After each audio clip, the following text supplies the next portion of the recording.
This is the lesson of the week for thisisclassicalguitar.com, and today I just want to do a quick lesson on muting strings during cross-string trills. So I think what I should do is first play a normal trill on a single string, and talk about what that sounds like. Then play a cross-string trill, letting all the notes ring out, see what that sounds like.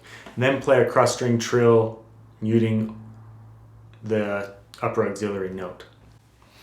So on a normal trill, let's do like a trill from on D sharp. So if we were playing D sharp, we'd probably, in like a traditional Baroque ornament, we'd probably trill the upper note, the E. So E, D sharp, E, D sharp. You hear that all the time, right?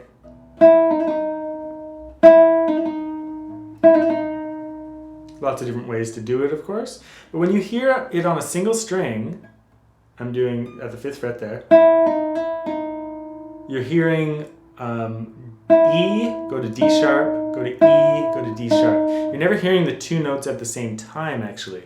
You're just hearing one note, then the other one. They're very close, so they still have the tension that you want, because trills usually occur on like the 5 chord, and then they resolve to the 1 chord, as a generalization. So that still adds tension, but you don't have both notes ringing out. Now if I cross-string trill this, play the E on the open string, on the open E string, and close the D sharp, I'm doing that with A, M, I, P.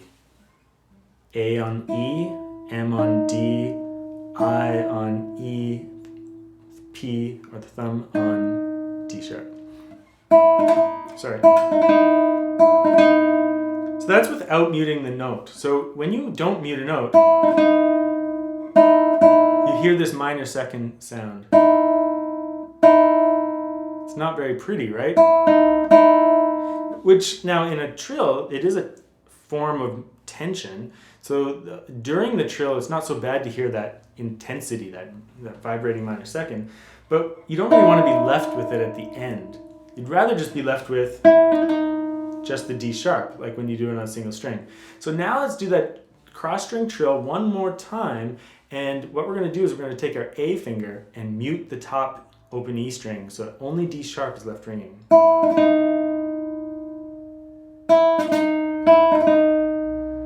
So I'm at the very end of the trill, I'm putting my A finger onto the high E string and muting it out so that we're left with only D. Sorry. As opposed to letting it ring. Where you get that sound. So I think it's a really important tip for players to mute that E string. I see a lot of videos online of cross-string trills when they don't mention that. I think it's a very important point. Maybe in concert you might be able to get away with not doing it, just because the final note that you strike will be a little bit louder than the other notes, and so maybe not such a big deal. However, if you want a tighter sound, a cleaner sound, or you're recording or something, I think it's really, really important. And really, it's not that hard to do. It's just like a reflex and habit that you can build up with the A finger to like mute it. So it's just a good habit to learn if you're doing cross-string trills.